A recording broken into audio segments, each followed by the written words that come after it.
जी। ओम शांति।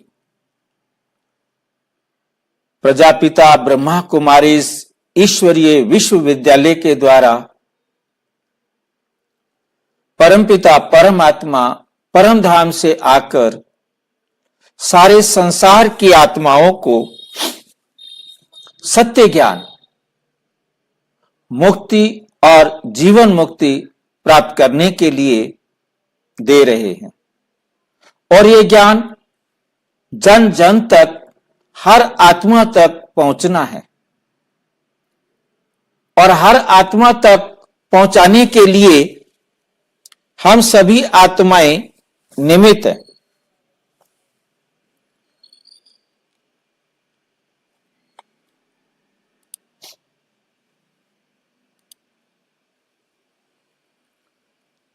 परमपिता परमात्मा आकर हम सारे संसार की आत्माओं का भाग्य बनाने के लिए ये विधि हमें सिखाते हैं, जिस विधि के आधार पर सारा संसार एक एक आत्मा परमात्मा से अपना अधिकार प्राप्त करती है।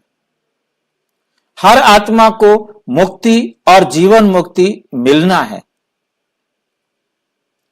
तो वो कैसे मिलती है? वह हर आत्मा तक ये संदेश पहुंचाना है।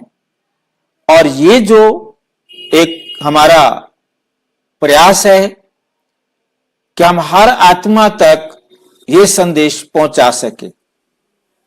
और इसमें हर सभी जो भी आत्मा है, सभी अपना अपना भाग्य बना सकती है, जिसके लिए इस प्रोग्राम का हमने नाम रखा है पद्मा पदम पति। कौन बनेगा? और इसके बाद इसमें दिया है कि सब बनेंगे पद्मा पदम पति। पहले हम ये जानेंगे कि यह पद्मा पदम पति होता क्या है। परमपिता परमात्मा आकर जो ज्ञान देते हैं, वो ज्ञान का एक एक पॉइंट, एक एक रत्न अनमोल है। हम उस एक रत्न को पदम कहें तो रोजाना जितने भी ज्ञान के रत्न हमारे जीवन में आते जाएंगे, उतना हम खजाने के मालिक बनते जाएंगे। ईश्वर आकर के जो ज्ञान की बातें समझा रहे हैं, वो एक एक बात हमारे जीवन को नरक से स्वर्ग की तरफ ले जाने के लिए है। तो एक एक बात हमें समझ में आती जाएगी और हमारे पास पदम इकट्ठे होते जाएंगे। अब ये कितने पदम हैं उसे हम काउंट नहीं कर सकते। जितने हम इकट्ठे कर सकेंगे उतने के मालिक हम बनेंगे। इसमें प्रश्न पूछना एक औपचारिकता है और उस प्रश्न का जवाब सबके द्वारा सबको मिलना, ये इसका लक्ष्य है। ये जवाब जब सबको मिलेगा तो जो कुछ भी हम सभी पार्ट लेने वालों के पास है, वो सबका मिलकर सबके लिए हो जाएगा। जो इसमें भाग ले रहे हैं वो भी उन सभी बातों को जान सकेंगे, उन सब ज्ञान के खजानों के मालिक बन सकेंगे। पता नहीं कौन सा ज्ञान का खजाना किसके द्वारा हमें प्राप्त हो। इसमें सभी भाग ले सकते हैं, परंतु होच-पोच नहीं हो, इसलिए इसकी व्यवस्था रखी गई है। परंतु जब तक सभी सहमत नहीं होंगे तब तक हम उसे स्वीकार नहीं करेंगे। और बाद में जो इस वीडियो को देखेंगे उनको सभी ज्ञान रतन उसी प्रकार से मिलेंगे जैसे कि वो भी इसके अंदर भाग ले रहे हैं। बाद में देखने वालों को ऐसा लगता है कि ये बात तो हमारे हजम नहीं हो रही, उनसे रिक्वेस्ट है कि वो भी इसके भागीदार बन सकते हैं। वो अपना प्रश्न इसी वीडियो के नीचे जो चलती हुई लाइन देख रहे हैं उसमें व्हाट्सएप नंबर दिया हुआ है। आपको जहां भी कोई बात स्पष्ट नहीं लगती आप उसे लिख करके भेज दें, हम उसे नेक्स्ट किसी भी दिन लेकर के उसका आंसर सभी के लिए कर देंगे ताकि सभी को उनके प्रश्न का उत्तर मिल सके, सही उत्तर मिल सके। क्योंकि यह नहीं है कि हमने फाइनल कर दिया है। फाइनल अथॉरिटी तो परम पिता परम आत्मा है। उनके ज्ञान के आधार से किसी को भी लगता है कि ये ठीक नहीं है तो वो लिखकर भेज सकता है, हम उसे चेक करेंगे, चर्चा में लाएंगे यहां पर और फिर नेक्स्ट वीडियो में वो आ जाएगा। तो इस प्रकार की हम शुभ भावना रख के अब तक हम सभी जो इसमें पार्टिसिपेट कर रहे हैं, हम सब ने जो परमात्मा से ज्ञान लिया है उस ज्ञान के आधार पर एक एक बात को परखेंगे। आप प्रश्न पूछने के लिए हाथ खड़ा कर सकते हैं, स्पष्टीकरण के लिए हाथ खड़ा कर सकते हैं। किसी भी प्रकार की कोई जल्दबाजी नहीं है। जितना होगा उतना आज होगा, बाकी जो रह जाएगा अगले दिन होगा। ये कोई नहीं है कि आज ही हमने सारा पूरा करना है। क्रांति कुमार भाई जी हाथ खड़ा कर रहे हैं, कुछ पूछना है उनको?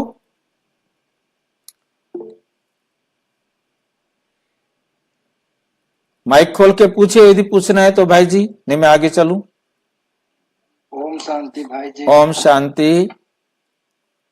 कल भाई जी एक सवाल कर रहे थे कि अगर कोई डॉक्टर आपसे पूछे कि आप कौन हैं, और फिर आपने एक और उसी में सवाल किया तो भाई जी कि अगर डॉक्टर से पूछा जाए कि आप कौन हैं,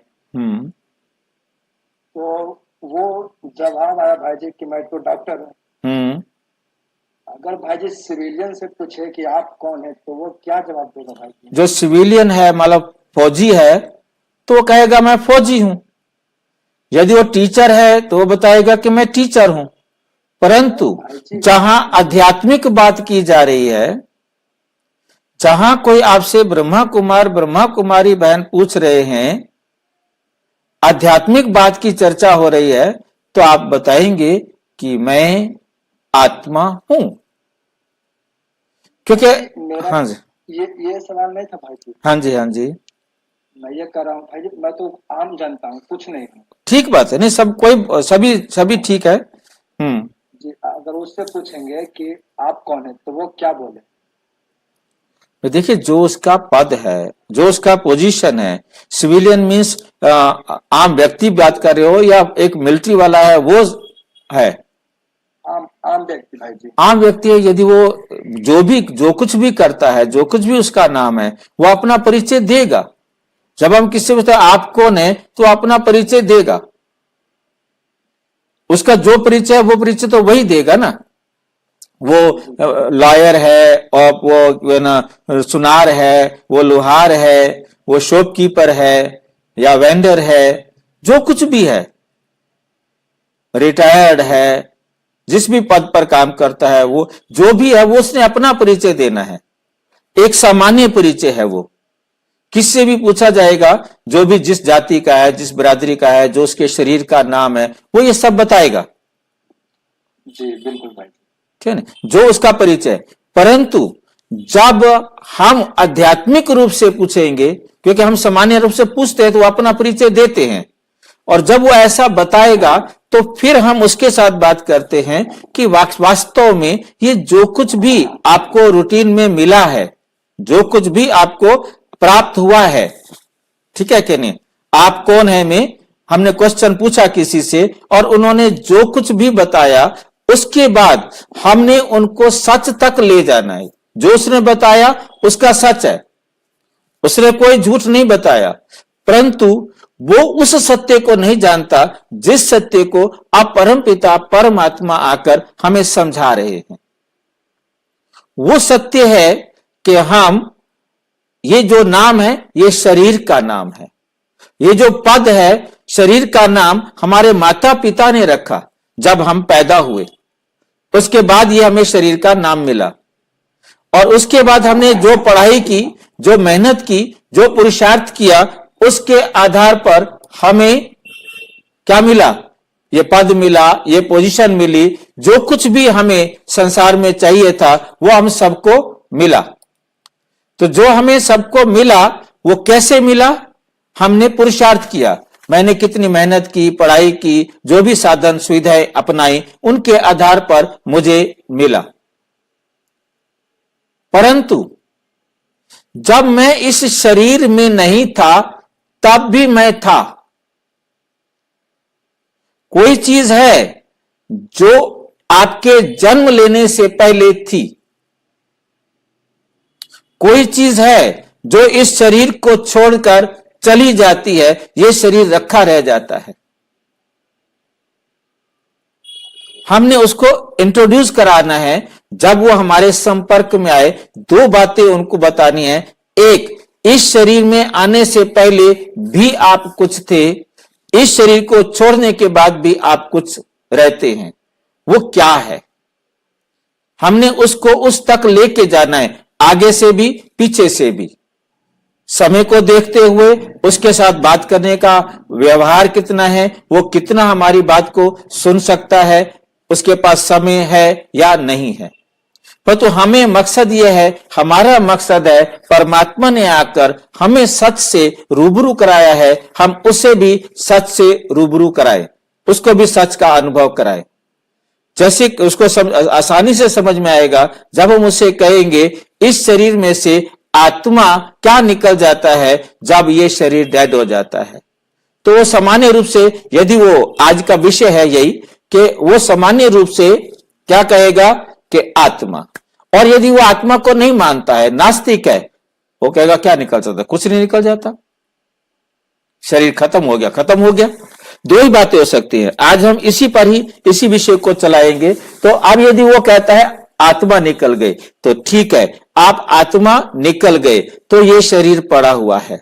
आत्मा के लिए कहा जाता है चल बसा, यहां से चला और दूसरी जगह जाकर बस गया। तो आत्मा जाकर बसी है तो वहां क्या हुआ?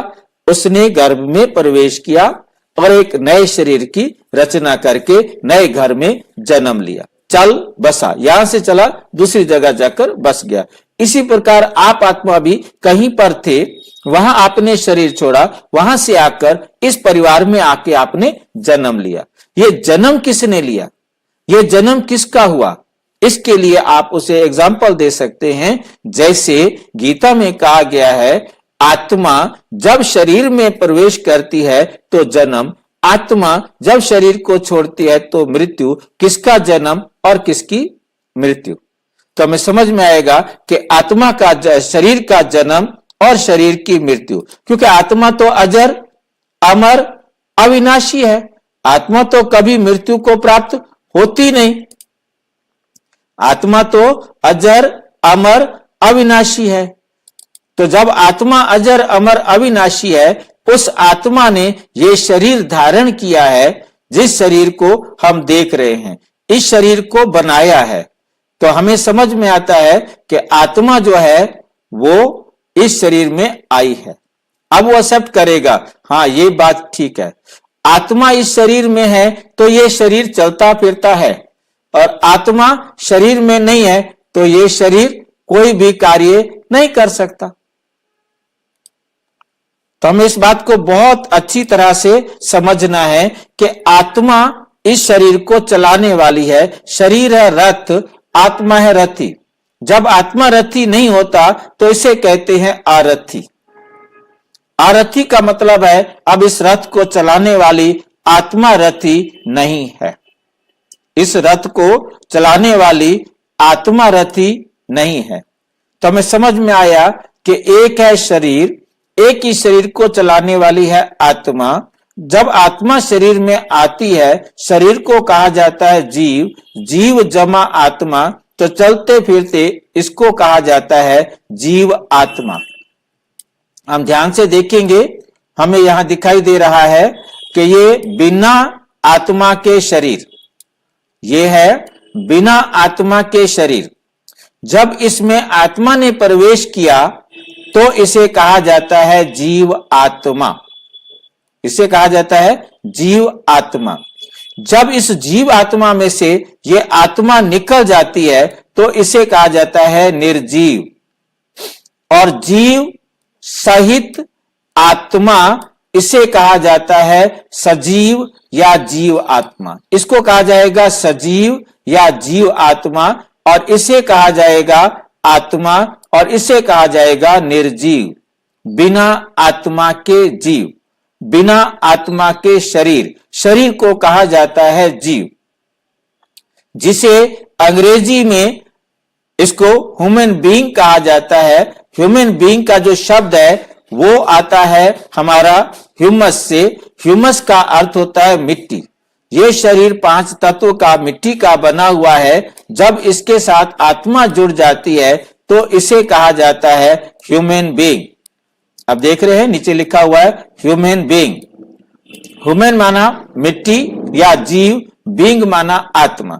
तो हमें बहुत अच्छी तरह से समझना है ये 2 चीजें हैं। आज हमारा जो हिस्सा है जिस पर आज हमने चर्चा करनी है, आज हम विश्व के अंदर उन सभी धर्मों पर चर्चा करेंगे जो आत्मा को मानते हैं। जो आत्मा को नहीं मानते, परमात्मा को नहीं मानते, वो नास्तिक हैं। वो हम बाद में लेंगे, नास्तिक का विषय हम अलग लेंगे, क्योंकि हमारा जो मकसद है उन आत्माओं तक परमात्मा की ये सच्चाई पहुंचाना। ये सच्चाई हर आत्मा तक हमने पहुंचानी है, सत्य से उनको अनुभव कराना है। क्योंकि आज मनुष्य अपने आप को शरीर समझता है, अपने आप को मरने वाला समझता है। वास्तव में हम मरने वाला शरीर नहीं है, हम तो अमर आत्मा है जो इस शरीर को चला रही थी। अब ये सच्चाई समझ में आ जाए तो हम अमर आत्मा हैं। ये समझ में आने के बाद हम सारे के सारे क्या हो जाते हैं? अमर, भय मुक्त, भय मुक्त हो जाते हैं। हम गाते भी आए, हिंदू मुस्लिम सिख ईसाई आपस में सब भाई भाई, पर तो हम जानते नहीं थे। अब हमें समझ में आया है कि हम सब आत्माएं एक परमात्मा की संतान हैं, इसलिए हम सब क्या हैं? भाई भाई हैं। इसके बारे हम विस्तार से आत्मा के बारे में चर्चा करेंगे, परंतु इस चर्चा को हम सभी धर्मों के साथ मिलकर के करेंगे, सभी धर्मों के साथ अनुभव करेंगे और अनुभव कराएंगे। यही हमारा लक्ष्य है। इसमें कोई भी भाई या बहन जिसको भी विचार आता है कुछ भी कहने के लिए या कुछ भी पूछने के लिए, तो आप हाथ खड़ा करेंगे तो मैं आपको बोलने का अवसर दूंगा ताकि आप बोल सके। ठीक है, तो हमें पहला समझ में आया, क्योंकि भाई जी ने इस प्रश्न को शुरू किया, आप कौन हैं? जो हम चर्चा कर रहे थे कि आप कौन हैं, तो हमें समझ में आया कि आम व्यक्ति के लिए तो यही है कि हम ये शरीर हैं, या हमारे शरीर का नाम जैसा हमने चर्चा किया, परंतु वास्तव में हम आत्मा हैं। ये शरीर हमारी ड्रेस है। आत्मा एक शरीर छोड़ दूसरा शरीर लेती है, दूसरा शरीर छोड़ तीसरा लेती है। अब हम देखेंगे कि बाकी सभी धर्म के लोग किस प्रकार से इस कंसेप्ट को लेते हैं। हम उस प्रकार से उनके साथ, आज हमारा विषय सिर्फ एक बात समझने और समझाने का है कि आत्मा है शरीर से अलग। शरीर के साथ क्या संबंध है, इस विषय को हम बाद में लेंगे। आज हमने केवल हर धर्म के व्यक्ति को यह अनुभव कराना है कि वो आत्मा के अस्तित्व को स्वीकार करते हैं, और जो नास्तिक हैं, जो नहीं करते हैं, उनको फिर हम नेक्स्ट वीडियो में कराएंगे। तो हमारे पास आता है ईसाई धर्म। सबसे पहले हम ईसाई धर्म के हिसाब से देखेंगे कि वो आत्मा को क्या कहा जाता है, आत्मा के बारे में क्या कहते हैं। किसी को याद है? बताना चाहेगा कोई? लैटिन भाषा और ग्रीक, ये दो भाषाएं हैं सबसे प्राचीन, क्योंकि ईसाई धर्म सबसे प्राचीन है। इससे भी प्राचीन थोड़ा सा उन्होंने माना है ग्रीक के अंदर। जब ये लैटिन भाषा और ग्रीक भाषा आई तो इन दोनों भाषाओं में आत्मा ही मानते हैं, परंतु आत्मा के लिए उन्होंने नाम दिया है एनिमा और साइके। एनिमा और साइके, तो आत्मा को ही ये कहते हैं। तो इसके अनुसार उन्होंने जो अपनी भाषा में हमें बताया है कि आत्मा को व्यक्ति के अमर सार के रूप में देखा जाता है। वो ये समझते हैं कि आत्मा, व्यक्ति माना शरीर, व्यक्ति माना जो दिखाई देता है, जो हमें ये शरीर दिखाई दे रहा है, इस शरीर के अंदर वो आत्मा जो है एक अमर सार के रूप में है, जो वो कभी मरती नहीं है। वह आत्मा है, परंतु वो इतनी सार है, सार का मतलब सूक्ष्म, अति सूक्ष्म है कि जो हम देख नहीं सकते, जो ईश्वर के साथ शाश्वत, जो ईश्वर के साथ शाश्वत, शाश्वत का मतलब होता है अनादि और अनंत, जिसका आरंभ नहीं, जिसका अंत नहीं। शाश्वत संवाद, संवाद माना बातचीत करना, मिलना, संपर्क में रहना। संवाद का मतलब है संपर्क में रहना, बातचीत करना। जो परमात्मा के साथ बातचीत कर सकती है, शरीर नहीं कर सकता, परंतु आत्मा बात कर सकती है। और उससे अलग होने के लिए भी नियत है। नियत माना डिसाइडेड है कि वो उनसे मिलेगी भी सही, उनके साथ रहेगी भी सही, उनसे अलग भी होगी। क्यों अलग होगी? इस संसार में पार्ट बजाने के लिए। फिर उनके हिसाब से लास्ट डूम्स डे आता है, जजमेंट नाइट आती है, अलग अलग भाषा में अलग अलग नाम लेते हैं, जिस दिन सभी आत्माएं खुदा के सामने, गॉड के सामने उपस्थित होती हैं और गॉड उनके किए हुए कर्म का उनको न्याय देते हैं। तो ये हमें समझ में आया कि आत्मा को ईसाई धर्म वाले भी एक्सेप्ट करते हैं और वो अंत में और परमात्मा के साथ निर्णय लेने के लिए भी आत्मा, उनके हिसाब से आत्मा पुनः शरीर को साथ लेके गॉड के सामने उपस्थित होती है और फिर उसको जजमेंट मिलता है। दूसरा धर्म है यहूदी धर्म। हम यहूदी धर्म को देख रहे हैं। हिब्रू में आत्मा को क्या कहा जाता है? नेफेश। नेफेश, नेफेश का हिंदी में अर्थ है आत्मा, जीवन शक्ति, भौतिक शरीर से जुड़ी हुई। इस शरीर को भौतिक शरीर कहा है उन्होंने। इस भौतिक शरीर से जुड़ी हुई आत्मा एक पावर है, एक एनर्जी है, एक शक्ति है। वो क्या है, कैसे है, वो जितना समझते हैं सभी धर्म वाले उतना ही समझते हैं। सभी को ये विस्मृति हो गई है। सभी अपने आप को प्रैक्टिकल जीवन में, भल उनके अध्यात्म में बताया, उनके शास्त्रों में बताया, परंतु वो अपने आप को आज सब समझ बैठे हैं कि हम शरीर हैं। केवल ये बातें लिखी हुई हैं, ये बातें प्रैक्टिकल जीवन में नहीं है। पढ़ते हैं, समझते हैं कि आत्मा कुछ है जो इस शरीर के साथ जुड़ी हुई है, जिसके कारण ये शरीर काम कर रहा है। रोमांच, वो ये भी समझते हैं कि ये निकल जाती है तो शरीर डेड हो जाता है और फिर वो अपने अपने वहां के नियम के अनुसार दफनाना है, जलाना है, वो सब करते हैं। उसका मतलब तो सिर्फ एक ही होता है कि इस शरीर को समाप्त करना है। रोमांच आत्मा, रोमांच का अर्थ भी आत्मा है और इसके अंदर उन्होंने दूसरा अर्थ दिया है। आत्मा को उन्होंने कहा या सांस। जैसे हम ये सांस ले रहे हैं, ये शरीर चल रहा है, हम सांस लेते हैं, सांस छोड़ते हैं और उसके बाद जब आत्मा निकल जाती है तो ये काम सबसे पहले रुक जाता है। तो उसके लिए कहा जाता है कि सांस आई तो गई, आएगी कि नहीं आएगी कोई भरोसा नहीं। ये सांस गई, आएगी या नहीं आएगी इसका कोई भरोसा नहीं है। हमने सांस छोड़ा और सांस लिया, ये सांस हम ले रहे हैं, छोड़ रहे हैं, इसी के आधार पर यह शरीर चल रहा है। उन्होंने आत्मा को सांस के रूप में भी अभिव्यक्त किया है, जो अक्सर आत्मा के उच्च स्तर का प्रतिनिधित्व करती है। मतलब जो एक आत्मा जो है एक सामान्य चीज नहीं है, वो बहुत ऊंची चीज है, जिसको हम कंट्रोल करना चाहें, जिसको हम नियंत्रण करना चाहें, नहीं कर सकते, क्योंकि वो प्रतिनिधित्व करती है, वो उच्च स्तर की है, सामान्य नहीं है वो। तीसरा शब्द वहां लगाते हैं नेशामा, ईश्वर से जुड़ा हुआ दिव्य पहलू। ये एक आत्मा ऐसी चीज है नेशामा कि जो ईश्वर से जुड़ी हुई है। ये उसका बड़ा दिव्य डिवाइन पहलू है, डिवाइन पार्ट है कि ये ईश्वर से जुड़ी हुई है। आत्मा का संबंध ईश्वर के साथ है। अब वो कैसा है, क्या है, वो हम आगे देखेंगे, परंतु ये हमें समझ में आ रहा है कि ये जो धर्म है जिनकी आज हम चर्चा कर रहे हैं, ये आत्मा को स्वीकार करते हैं। आज हम उन धर्मों की ही केवल चर्चा करेंगे। तीसरा है इस्लाम।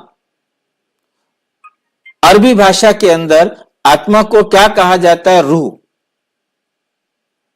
रूह, आत्मा, जीवन की दिव्य सांस भी कहते हैं इसको, क्योंकि उन्होंने ये शब्द, ये जो धर्म है, ये एक दूसरे से मिलते जुलते हैं, तो वो दिव्य सांस भी कहते हैं कि ये सांस है। शब्द बदल गया, भाषा बदल गई, शब्द बदल गया, परंतु बात एक ही कह रहे हैं कि सांस है।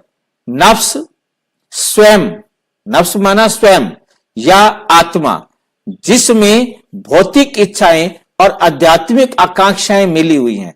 मतलब आत्मा ही, मतलब ये देखिए कि आत्मा के कर्तव्य कार्यों को भी उन्होंने समझाने के लिए प्रयास किया कि आत्मा जो है वो भौतिक सांसारिक इच्छाओं को भी करती है।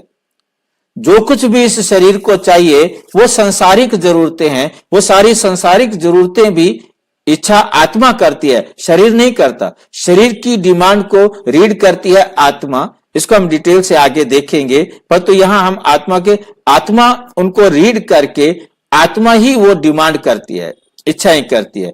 आध्यात्मिक आकांक्षाएं, हमने अपने आत्मा के, आध्यात्मिक माना आत्मा का अध्ययन करना, आध्यात्मिक माना आत्मा के बारे में, तो आध्यात्मिक हो गया आत्मा के बारे में जो आकांक्षाएं हैं, जो इच्छाएं हैं, वो भी शामिल हैं, वो भी आत्मा ही करती है।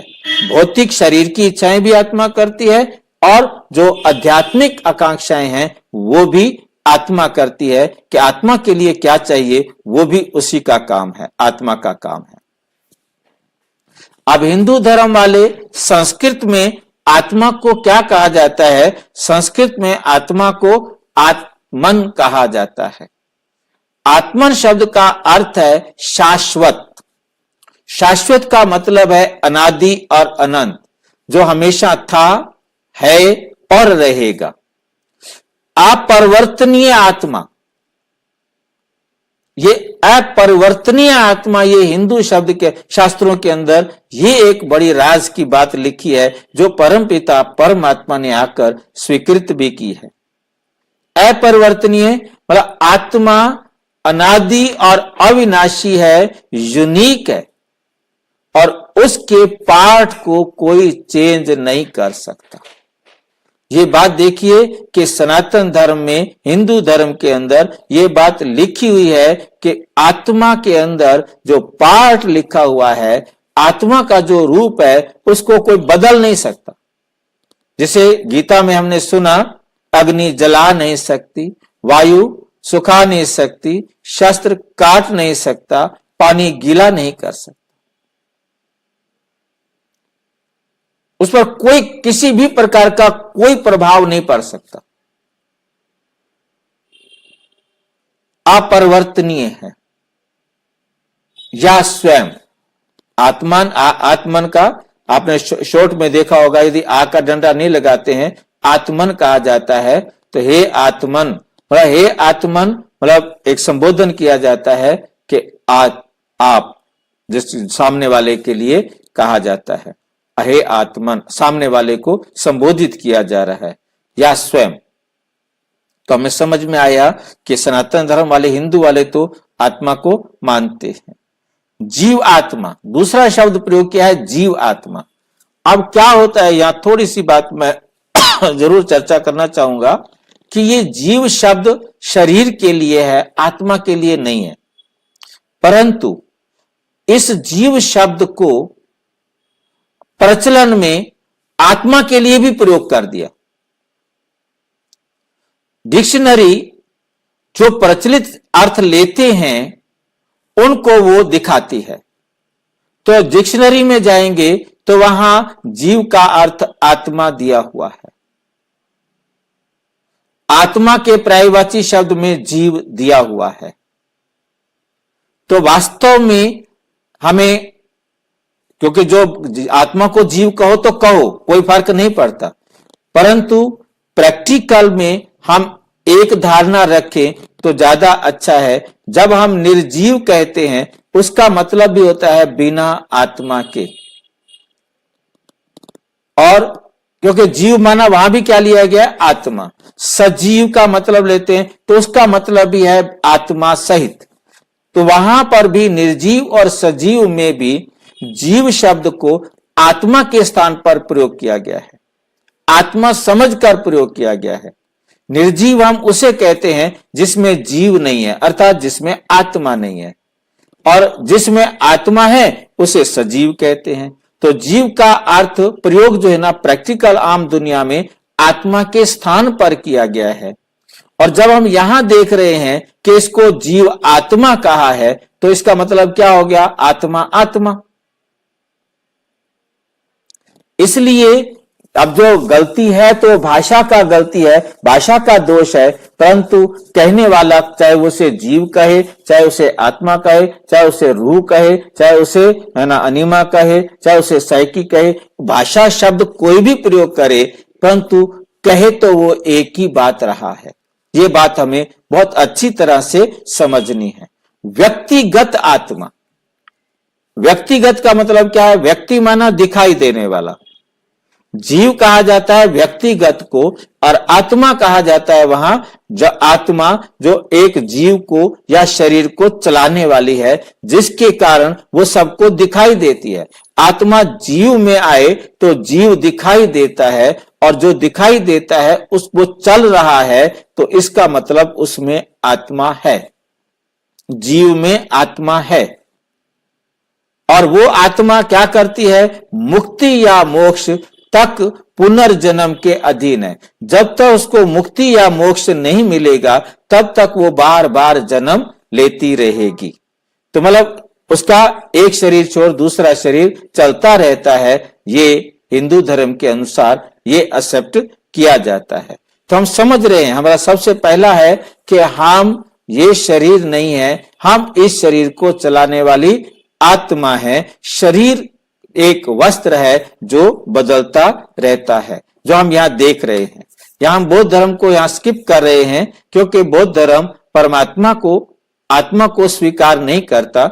इसको हम नेक्स्ट उसमें लेंगे, इनको हमने कैसे समझना है और समझाना है तो एक साथ ही ले लेंगे। सिख धर्म, पंजाबी में भी आत्मा को क्या कहा जाता है, आत्मा, आत्मा या सार।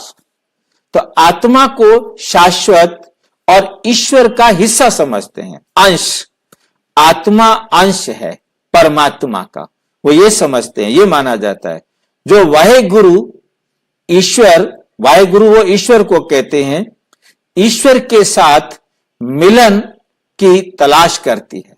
वो आत्मा परमात्मा का एक टुकड़ा है, एक अंश है, उससे अलग हो गई है और यह संसार में भटक रही है और परमात्मा से मिलने के लिए उसको तलाश रही है, उसको ढूंढ रही है। तो सातवां है हमारा ताओवाद, ये है चीन में ताओवाद। उसके अंदर चीनी भाषा के अंदर आत्मा को कहा जाता है हुन, आत्मा को कहा जाता है हुन, आध्यात्मिक। अब हुन का अर्थ उन्होंने दिया है आध्यात्मिक, मतलब आत्मा का अध्ययन करना। और उसके बाद या इत्थर, इत्थर का मतलब होता है बहुत सूक्ष्म, इत्थर का मतलब होता है सूक्ष्म, अति सूक्ष्म, और इसके बाद एक बार और भी मैं लगा दूं तो उससे भी अति सूक्ष्म, जिसको हम दुनिया के किसी भी सूक्ष्मदर्शी यंत्र से भी नहीं देख सकते। ऐसा आज तक कोई सूक्ष्मदर्शी यंत्र नहीं बना जिससे हम आत्मा को देख सके। इत्थर का मतलब है बहुत बहुत बहुत सूक्ष्म। तो पो शारीरिक या भौतिक आत्मा, ये शारीरिक जो दिखाई दे रहा है इसको पो बोलते हैं शरीर को, हुन बोलते हैं आत्मा को, परंतु वो शरीर को भी आत्मा कह देते हैं। शरीर को कहते हैं यह है भौतिक आत्मा जो दिखाई देती है आत्मा। एक है इसके अंदर हुन जो दिखाई नहीं देती, एक है दिखाई देने वाली आत्मा जो दिखाई दे रहा है शरीर, एक है जो इसके अंदर है जो दिखाई नहीं देती, वो है इत्थर आत्मा, सूक्ष्म अति सूक्ष्म आत्मा। मतलब वो शरीर को भी पो या शरीर को आत्मा कह रहे हैं, शब्द अलग है परंतु दोनों आत्माओं में अंतर है। ये दोहरे पहलू के यिन यांग, ये दो शब्द है चीनी भाषा के, यिन यांग। यिन यांग का अर्थ एक दूसरे के विपरीत है। जैसे रात है तो उसके विपरीत क्या है? दिन। सुख है तो उसके विपरीत क्या है? दुख। मतलब इसी प्रकार से इनका जो चित्र बना हुआ है उसके अंदर गोल सा एक उसके अंदर काला दिखाते हैं और एक व्हाइट दिखाते हैं, और काले में व्हाइट डॉट और ब्लैक में काले में ब्लैक में व्हाइट डॉट, और जो व्हाइट है उसमें ब्लैक डॉट लगा लेते हैं। मतलब इस प्रकार का इनका चिन्ह भी बना हुआ है जो ये दिखाता है कि दो विपरीत एक साथ एक दूसरे के पूरक हैं। जैसे ब्रह्मांड पूरा जो है ना, संसार जो है पूरा का पूरा ब्रह्मांड जो है वो अंधेरे और प्रकाश दो चीजों का है, इसलिए उन्होंने ब्लैक और व्हाइट लिया है। सूर्य और चंद्रमा, नर और मादा, मतलब दो विपरीत बातों से मिलकर के ये सारा संसार चलता है। इन दोनों की प्रतिस्पर्धी, मतलब दोनों जो है ना नर और मादा की प्रतिस्पर्धी, नर के बिना मादा अधूरा, मादा के बिना नर अधूरा। मतलब इसी प्रकार सूर्य के बिना चांद अधूरा, चांद के बिना सूर्य का भी महत्व नहीं। इसी प्रकार अंधेरा और प्रकाश ये एक दूसरे के बिना मतलब दूसरे की वैल्यू खत्म। मतलब अंधेरा हो ही नहीं, प्रकाश ही प्रकाश हो तो भी प्रकाश की वैल्यू का इतना महत्व नहीं समझ में आएगा, क्योंकि रात आती है तो दिन की वैल्यू पता लगती है, दिन आता है तो रात की वैल्यू पता लगती है। तो इसी प्रकार मतलब इन दो विरोधी बातों का उन्होंने, जहां किसी को स्पष्ट नहीं हो तो वह हाथ खड़ा करके पूछ सकता है ताकि और अच्छी तरह, क्योंकि आपको समझ में आ रहा है तो औरों को भी समझ में आ रहा है। आपको लगता है कि कोई बात ऐसी बताई जा रही है जो हमें तो समझ में आ रही है, किसी और को नहीं आ रही है, तो आप अपना डाउट भी, अपना प्रश्न भी साथ के साथ पूछ सकते हैं, ताकि अच्छी तरह से साथ के साथ स्पष्ट होता जाए कि वो भी, जब कोई अजनबी भी इस वीडियो को देख रहा हो तो उसको भी समझ में आता जाए कि ये क्या कह रहे हैं, ये क्या बता रहे हैं, मतलब हमारी बात स्पष्ट हो रही है या नहीं हो रही है। ये बात हमने बहुत अच्छी तरह से देखनी है, ठीक है कि नहीं?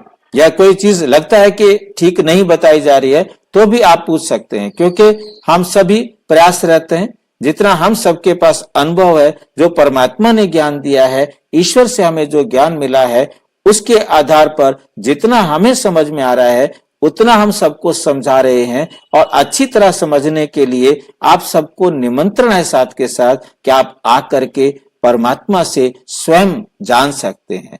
जितना हमें पता है उतना हम आपको बताएंगे। इसके बाद आपको जानने के लिए निमंत्रण है कि आप परमात्मा से आकर अपने हर प्रश्न का उत्तर ले सकते हैं। संतुलन का प्रतिनिधित्व करते हैं। प्रतिस्पर्धा है परंतु उस प्रतिस्पर्धा के अंदर बैलेंस भी बना के रखते हैं।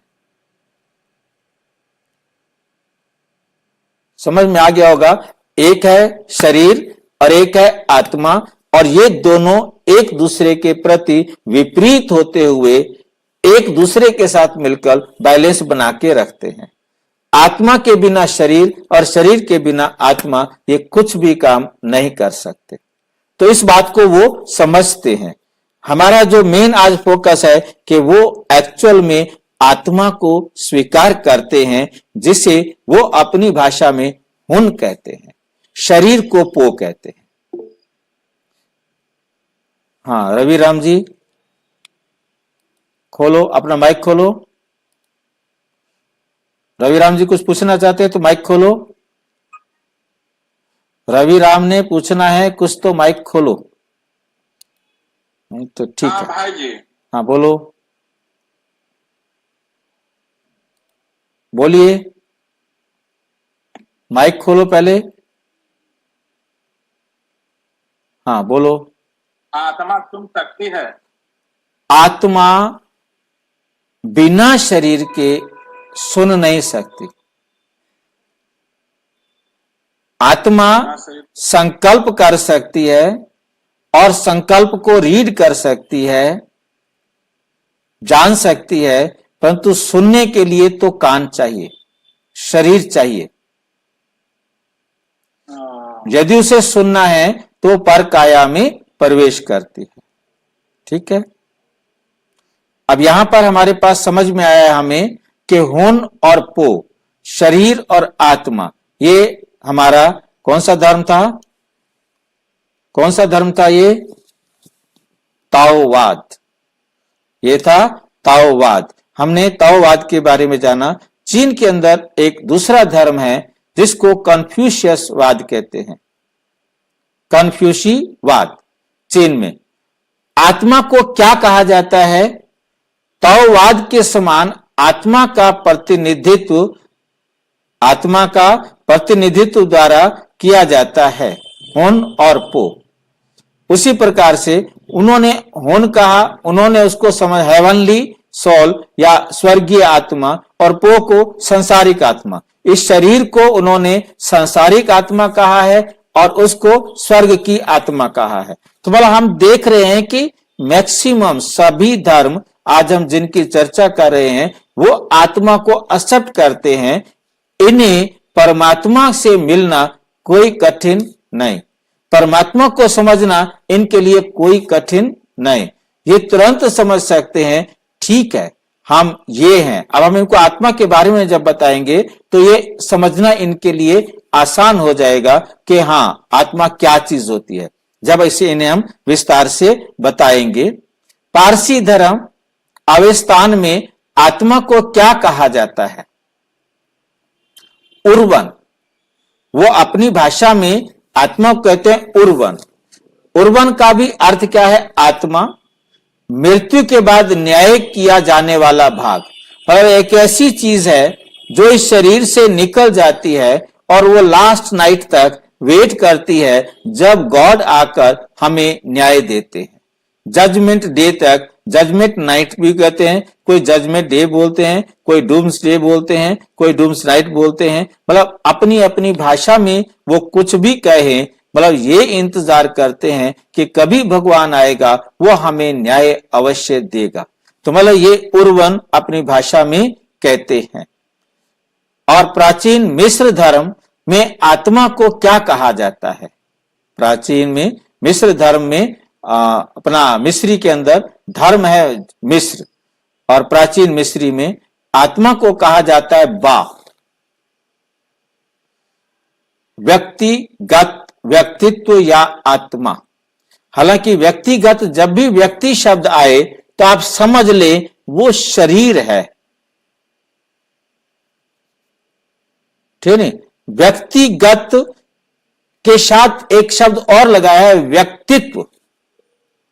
अब जब व्यक्तिगत के साथ व्यक्तित्व लग जाता है, व्यक्तित्व का मतलब होता है उसका जो अभिव्यक्त हो रहा है, उस व्यक्ति के द्वारा जो अभिव्यक्त हो रहा है, उसका दृष्टिकोण, उसकी पर्सनैलिटी, उसको मतलब पर्सनैलिटी जो है ना वो अलग चीज है, व्यक्ति अलग चीज है। जो व्यक्ति के अंदर पर्सनैलिटी है, व्यक्तित्व है, वो आत्मा है। बा का मतलब क्या है कि एक व्यक्ति है, शरीर तो दोनों एक जैसे दिखाई देते हैं। अब एक बड़ा ईमानदार है, एक बेईमान है, तो दोनों की पर्सनैलिटी अलग है। ये पर्सनैलिटी के अंदर जो अंतर आया है वो आया है उस आत्मा के कारण। वो भी शरीर है, वो भी शरीर है, उसके अंदर जो आत्मा है वो बेईमान है, उसके अंदर जो आत्मा है वो ईमानदार है। ये अंतर जो दिखा रही है वो बा है, व्यक्तिगत व्यक्तित्व और या आत्मा। और दूसरा का कहा जाता है महत्वपूर्ण सार या जीवन शक्ति, क्योंकि उसके बिना जीवन नहीं चलता, उसके बिना जीवन नहीं चलता है।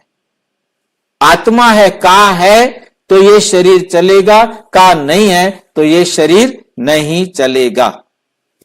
जापान के अंदर शिंटो धर्म है, वो भी आत्मा को मानते हैं। वो आत्मा को कहते हैं तामाशी। तामाशी आत्मा आध्यात्मिक सार है, वो एक सूक्ष्म, अति सूक्ष्म एक शक्ति है आध्यात्मिक।